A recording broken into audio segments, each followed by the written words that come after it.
gabi sa pagitan ng mga pulis na bago yung putukan. Nag-resback po sila. Marami na motor at saka yung kutsi na pula. Okay. So, ngayon, ako yung inuhuli nila. Saan kayo nung time na yun? Dito sa labas? Dito po sa labas, may tricycle ko po. Bali, nag-check ko ako ng tricycle. Kala ko may damage ngayon. Nagkabugbugan yung mga yung sinasabing pulis na yun daw. Yun, bago po. Yun, ako yung pinunteriya nila na pupusasan. Tapos? So, ngayon, hindi ako nagpupusas. Hawakan na nila ako. Kumukuha na ako. Kumapalag ako. Oo. Bago yun, pagawak nila sa akin. Yung damit mga ko. Ilan sila? Dali, dalawa na pinagawak sa akin eh. Yun, hindi ako nagpakuan. Kuan talaga ako. Pupumiglas ako hanggang yung damit ko na punit. Po. Oo. Bago yun, pumasok ako. Yan ang suot ninyo na punit kagabi nung hinahawakan kanila. Oo. Tapos pumasok na ako ng bahay. Yung pagdating ko, suspect na yun na pulis daw.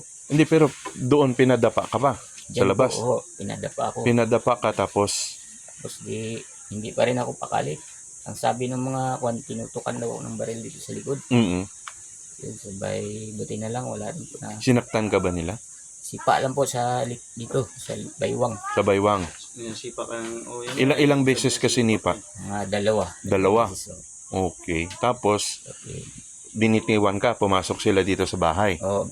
Nagkalas ako bago, yun nga. Pumasok na ako dito. Nakabitaw ako. Pumasok ako dito sa ng bahay. Kaya siguro sila pumasok dito. Hinabol ako nila dito sa... Ikaw, paglabas mo, ikaw nang nasa lubong dito. Oo, bako nagpaputok pa nga dito. Dito na may narinig na putok. Yung may basyon na dito may basyon na nakita at ito yung inihinala na tama. Oo. Binaril pa loob. Anong nasa loob nito, kuya? Kwarto?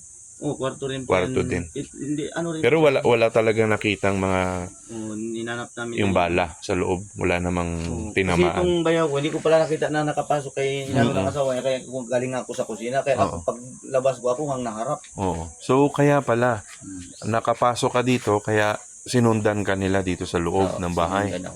Oo. Pagpasok mo, saan ka na dumiretso, kuya? Diyan lang po ako sa taas. May mga, kasi nag-iiyakan yung mga bata dyan. Umakyat ka na sa taas. Umakyat ka na. Doon yung mga bata, pinasabi ko, drop na lang kayo. Bago yun, mga kwan, dito na siya sa loob.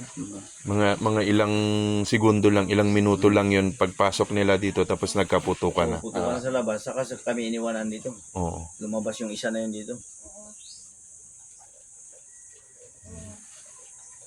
Balak po kayong magreklamo sa nangyari sa inyo, tatay? Opo. Pag-blatter po siguro kami ay kasi yun nga, babalikan naman kami para alam namin yung mga sitwasyon na. Pero doon sa pangyayari na nasuntok sila, nabugbog sila,